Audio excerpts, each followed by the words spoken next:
Alright, ladies and gentlemen, welcome to what could potentially be quite a long video. I don't normally do long videos, but I mean, hey, there's a lot of information to get through today, and a lot of people have been anticipating this video from me, which obviously we're going to be talking about Uta potentially being the original One-Eyed King. Now, if you haven't heard about this theory, it's actually been floating around for quite a bit of time.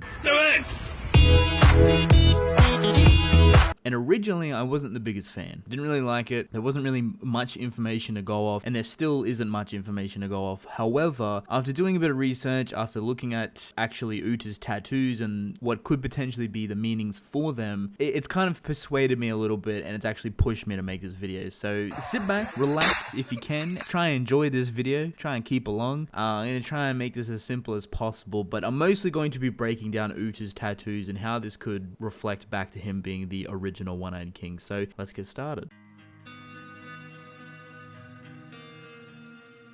First and foremost, I want to talk about Uta's history because he is one of the most mysterious characters in the series. Like, literally. We really know nothing about him. We don't know nothing about his powers, and he is in a very small circle of people that have these supernatural abilities like none other. You think the Ghoul abilities are special, and then you see people like Donato and Uta that can just take that ability to a whole nother level, with Uta being able to potentially control people and also switch faces.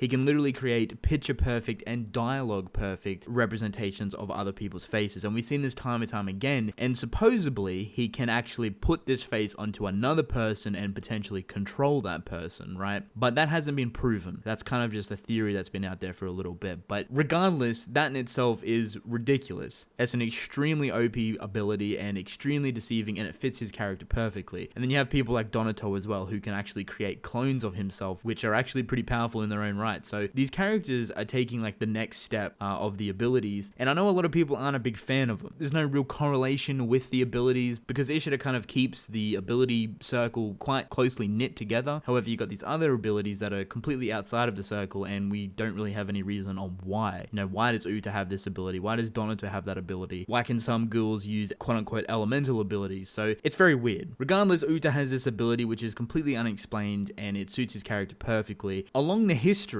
of Uta, because, you know, we have a little bit of history for him. It's not all too much, but it's mostly based around Renji Yomo. That's kind of like the oldest time we can find of him. First of all, I just want to mention that Uta ages extremely well. If by any means he was the original One-Eyed King, he would have to be at least 130 to 150 years old. If that's the case, he ages extremely well. But this can actually work incoherent with his face swapping abilities and the fact that Uta, right now, as we see him, could actually also be a face that he's putting on, which I think that could be rather interesting. The fact that maybe the original One-Eyed King has created a gateway somehow, don't know, kind of mask himself completely in a younger body. Like, the Uta we see now is potentially not actually a thing, it's just a face, just like how he puts on Kaneki's face when he meets Matsuki. So I want to mention that first because of the history of Uta and the fact that we've seen him when he's younger, but he's not necessarily that much younger. I think he's shorter and he looks a little bit younger, but it's hard to kind of depict because he looks completely different, you know what I mean? Like, he's got different hair and he's dressed differently and whatnot, but I mean, realistically, he kind of looks the same.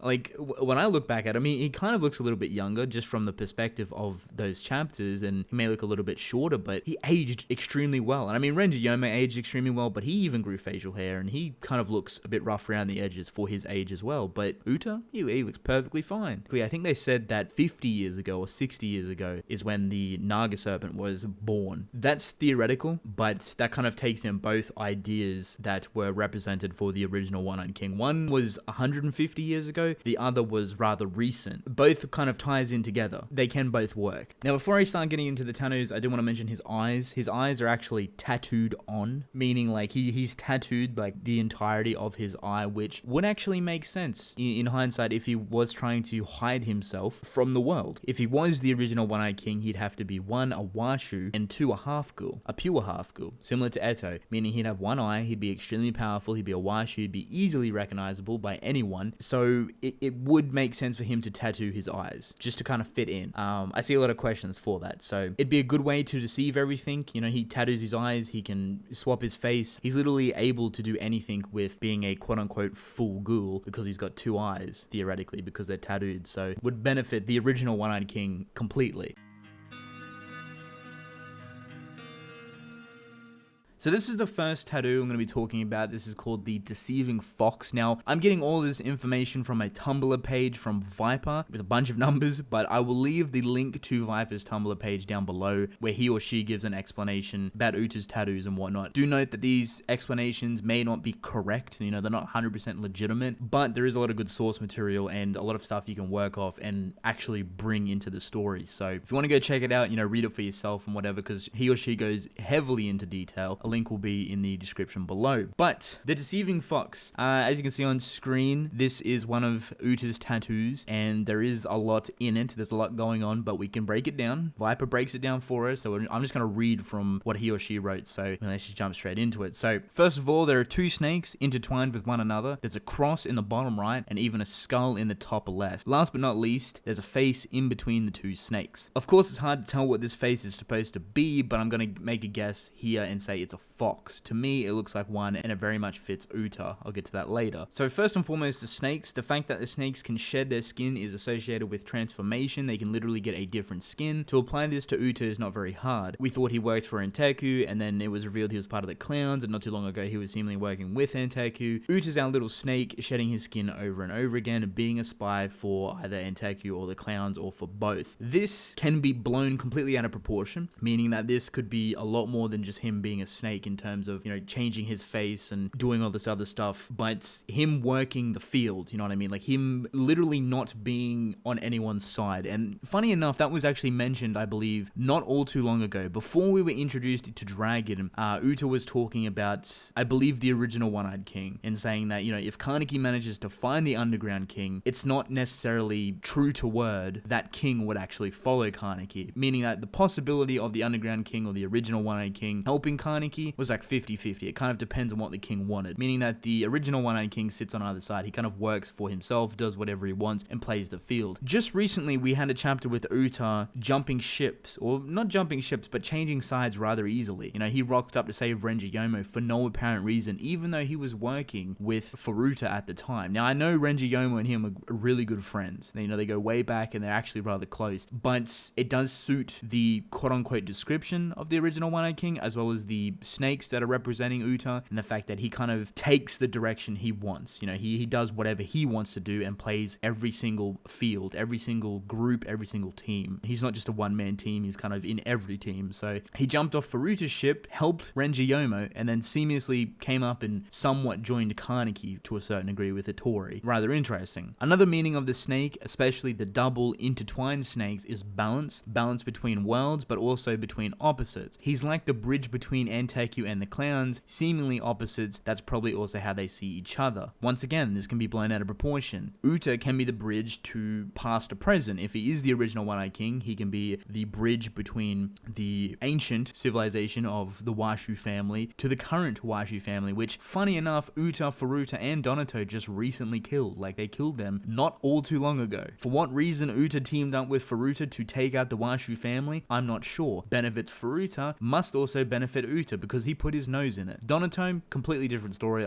He does whatever he wants, but I'm thinking there's something there for Uta that, made him want to work with Furuta to take out the Washu family, because that's a big thing to do. They're a powerful family, and they just go in there and destroy them like nothing happened, and surely there'd be a reason why Uta would want to help. Now, there's a little bit of information for the cross, which also stands for balance and wisdom and whatnot. Not all too much there. They talk about the skull as well, obviously related to death. I mean, it explains itself. Uta has been in everyone's situation, and if he is the original One-Eyed King, he's probably caused a lot of death, but he's also shared a lot of life, supposedly. Him being Naga and whatnot. Now, the final thing, the face, the fox, if it's really a fox, you see the fox is a very common creature in the Japanese culture. It's called kitsune. These foxes are kind of like werewolves. They're foxes that can turn into humans, mostly beautiful women, to seduce people. They're very deceptive. Now, who do you know who was also very deceptive? The first person that comes to us is Uta. He's fooled us in the manga. He did a very good job, that's for sure. This is a rather negative side of the fox, but there are also good things to note about the fox. For instance, the fox is associated with wisdom. Foxes are quick thinking and cunning. Uta's a clever man. He has proved that by getting a very high position in the Ghoul world with clowns, while the CCG has no idea what to do with them. The last thing I want to talk about is the fact that the fox can also represent protection. This has come up twice now. I'm still breaking my brain over this. I'm leaning more towards the idea of him protecting someone or something, rather than him needing protection. Yes, I thought about it being Yomo, but what if it's bigger than that? What if it concerns ghouls in general? Does he know something very important that he has to to protect. Does this not sound like the original One-Eyed King? Does this not sound like the Naga Serpent per se? Uta protecting himself, protecting the Naga Serpent, protecting the history of the Washu family. Like, you're probably wondering, why would he want to protect the history of the Washu family? If you've noticed, Uta's not really driven by his own means. Like, he doesn't really have ulterior motives unless it's something that benefits him completely. So him revealing the Washu family, revealing the hidden potential of the Naga Serpent and the Washu Kagajas and whatnot does not help him in any way, shape, or form. So him protecting himself, the Naga Serpent, the history, ghouls in general, because like Dr. Kanao said just recently, this opens up the door to experimenting on ghouls and trying to force that medical science into the human world. He could be protecting everyone. Who knows?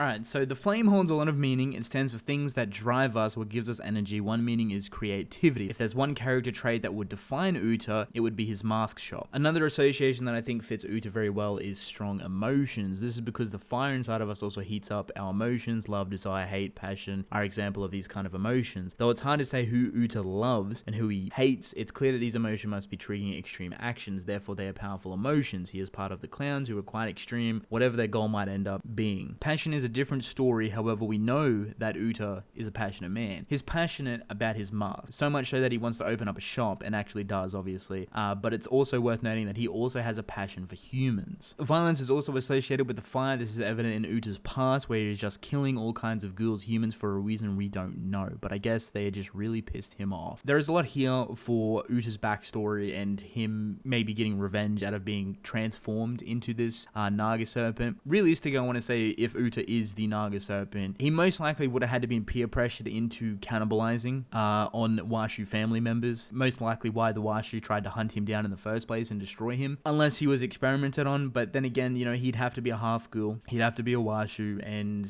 you know what I mean, like there is something there that leads him back to violence and passion for humans over time, of course. After searching on the internet a lot, I came to the conclusion that this is a rose, a wild rose to be exact. Wild roses have only 5 petals, just like this flower has. Now, obviously one of Uta's tattoos. The thing with roses though is that they have tons of different meanings. There is one very important thing with the rose, and it actually is a very common association. Have you ever heard of the term sub rosa? If something is done sub rosa, it's done secretly. Once discussed sub rosa stays sub rosa. If you catch my drift, literally sub rosa means under the nose. I'll tell you a little about its origins. It all started with an ancient Egyptian god named Horus. He was the god of war, protection, and a bunch of other things. The rose was his emblem. When I seen this, I think this was the most legitimate thing I saw, because I've seen different people kind of bring up the Horus situation, right? Funny enough, the Washu family dates back to the Middle East. That's where they're from. Egypt is in the Middle East. If they date back extremely far back, then it's definitely well possible that this flower is a representation of his lineage, his bloodline, where he comes from, which would be, ancient Egypt, basically, alongside with the Greeks coming in and whatnot. So last but not least, once again, looking at this image, is that there's little eyes on it. Very, very little eyes. You know what I mean? Like all throughout the entirety of the tattoo, it's just bits and pieces. I mean, not really eyes, more dots, but they kind of look like eyes to an extent. Kaneki, Dragon Kaneki. I mean, just look at him. He's got eyes all along his body. I don't know how they would know about this. Depending on when Uta potentially got this tattoo and what it could reference, and how much the Washu know about their own bloodline and their own power, creating these massive serpents, basically. This could also be some sort of foreshadowing for it. The flower, the flame, and also these eyes kind of construding all along his arm and in this tattoo. So I thought that was rather interesting to point out. The first association that I think fits Uta very well is that it's the symbol of mind or intellect. This has come back in other tattoos as well. He's a smart man. It takes a good mind to hide your identity and survive when you're part of a heavily hunted, influential group. It also associated with eyes. Again, eyes were present in other tattoos, and they're probably referring to him being able to gather all kinds of information. He has eyes everywhere. This kind of connects to other meanings, which is power. As Ittori kindly states, information is power. Despite all the lying he's done, the sunflower also means loyalty. This is interesting. We may not know who who Uta's loyal to, but we know he must be very loyal to that person or organization. He lies to a lot of people, but apparently not everyone. The question, of course, is who is he loyal to? Unfortunately, that's not easy to answer. He lies to a lot of people, but apparently not to everyone. For the last meaning of the sunflower, no explanation is needed. It's false appearance. This is a meaning that belongs to only the sunflower. The flower looks a lot like the sun, yet obviously it isn't. It gives the meaning of false appearance, and Uta is the embodiment of this. Realistically, this is what Uta is, being a false appearance, whether it goes to the extent of Uta as a character not actually being a person, and it's just being a face that he's created, like a facade, and he's trying to hide the fact that he's the original One-Eyed King, or it could boil down to the fact that he changes his appearance a lot, and that he always is wearing masks, no one really knows who he is, and he's a very mysterious character, and he never really has the appearance of one person. You know, he's always changing his mask. He's very creative.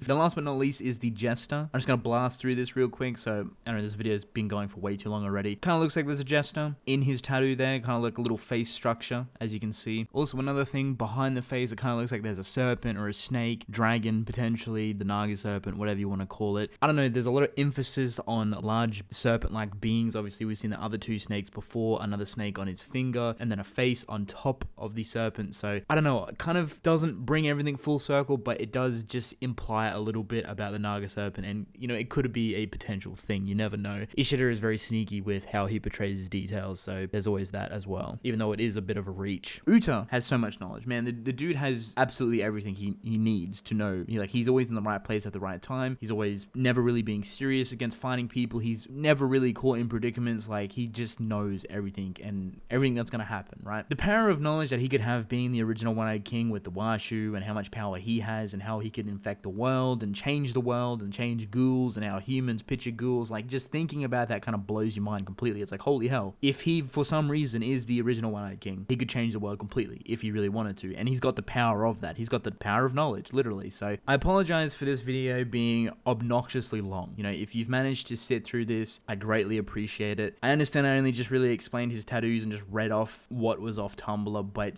to be completely honest, I'm not fully sold on the idea of Uta being the original One-Eyed King. I do like the fact that his tattoos could heavily symbolize and foreshadow, with the eyes on his tattoos and the flowers and the faces and everything that kind of meshes all together. These little individual pieces, these very detailed pieces, could all potentially add up to Uta being the Naga serpent, the original One-Eyed King. The good thing is, if Uta was the original king, it'd be a very big wow factor. You know what I mean? Like, oh wow, it was Uta the whole time. Like, we didn't know, and it was foreshadowed because of what he was and his tattoos, and he was so deceiving and everything, and we really knew nothing about him. Like, that's a big thing. Like, for story wise, that could be a big thing. But then on the other hand, it's kind of like the Naga serpent doesn't have to be someone we actually know. It loses the impact of, you know, that big surprise of like, oh, a character we knew. Like, I can't believe it was him the whole time. But then again, it helps Ishida kind of solidify the story a lot more if it's not a character we don't know. Last but not least, we don't even know if Ishida is even going to play on the Naga serpent anymore, if we're even going to see the Naga serpent, or how Uta even got out of the Naga serpent, if that's the case, because, you know, realistically, we found out that Kaneki can potentially be cut out of it. So, you know, how did Uta get out of it? I don't know. Last but not least, I do want to mention that Uta and Furuta look rather similar. I don't know if it's just character designs or just how sleek they are. I'm probably just reaching here, just add more to it, but I mean, they kind of look similar. You know, if they're both from the Washu family, if they're both from the same family within the Washu, it could make sense on why they kind of look semi-similar. But yeah, that's about it. There's a lot of information floating around. I'm still 50-50 on it, to be honest. Like, I like the ideas behind his tattoos, kind of foreshadowing the original king and what he could potentially be. But on the other hand, Ishida doesn't really have to go down that road. He really doesn't.